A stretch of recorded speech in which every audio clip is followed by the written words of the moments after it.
Yes, അവിടെ advantage M K രാഘവനാണ് കാണുന്നത്. താങ്കൾ എന്ത് വിശ്വസിക്കുന്നു ശ്രീ മോഹൻ വർഗീസ്? എളമരം കരീമിന് അവിടെ ഒരു ഇമ്പാക്ട് ഉണ്ടാക്കാൻ കഴിഞ്ഞിട്ടുണ്ടോ?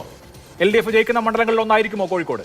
എനിക്ക് തോന്നുന്നില്ല എളമരം കരീമിന് കാര്യമായ ഇമ്പാക്റ്റ് ഉണ്ടാക്കാൻ കഴിയുമെന്ന് ഞാൻ വിശ്വസിക്കുന്നില്ല. ഒരു പക്ഷേ LDFിൻ്റെ ഏറ്റവും വലിയ പരീക്ഷണശാലയാണ് കോഴിക്കോട്. അതായത് കോഴിക്കോട് മാനാഞ്ചിറ മൈതാനത്താണ് ഈ പരീക്ഷണങ്ങളെല്ലാം നടക്കുന്നത്. കാരണം മുസ്ലിം ജനസാമാന്യത്തോടൊപ്പമാണ് LDF.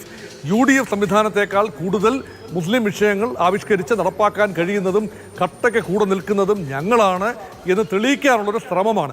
ഇതൊരു പരീക്ഷണശാലയാണെന്ന് ഞാൻ പറയാൻ കാരണം ഭാവിയിൽ വരാൻ പോകുന്ന നിയമസഭാ തെരഞ്ഞെടുപ്പിൽ LDFന് വീണ്ടും തുടർഭരണം ലഭിക്കണമെങ്കിൽ മുസ്ലിം ജനസാമാന്യത്തെ കൂടെ നിർത്തിയേ മതിയാകൂ.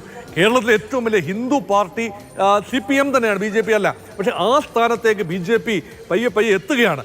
അതുകൊണ്ട് മുസ്ലിം ജനസാമാന്യത്തിൽ നിന്നും കാര്യമായ പിന്തുണ ഭാവിയിൽ ലഭിച്ചില്ല എങ്കിൽ തെരഞ്ഞെടുപ്പ് വിജയങ്ങൾ അപ്രാപ്യമാകും എന്ന ബോധത്തിൽ കരീംഖ എന്ന് വിളിച്ചുകൊണ്ട് എളമരം കരീമിനെ അവിടെ നിർത്തിയിരിക്കുകയാണ്. പക്ഷേ ഇത് ലോക്സഭാ തെരഞ്ഞെടുപ്പാണ്.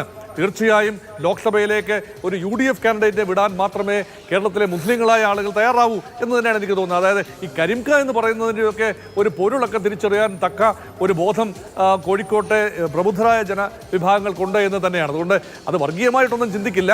തീർച്ചയായും MK രാഘവൻ ജനകീയനായ ആളാണ്, അക്സസിബിൾ ആണ് ഇവിടെ പറഞ്ഞതുപോലെ. അതുകൊണ്ട് അദ്ദേഹത്തെ രാഘവേട്ടൻ എന്ന് വിളിക്കുമ്പോൾ ഉള്ളിത്തട്ടി വിളിക്കുന്നതാണ്.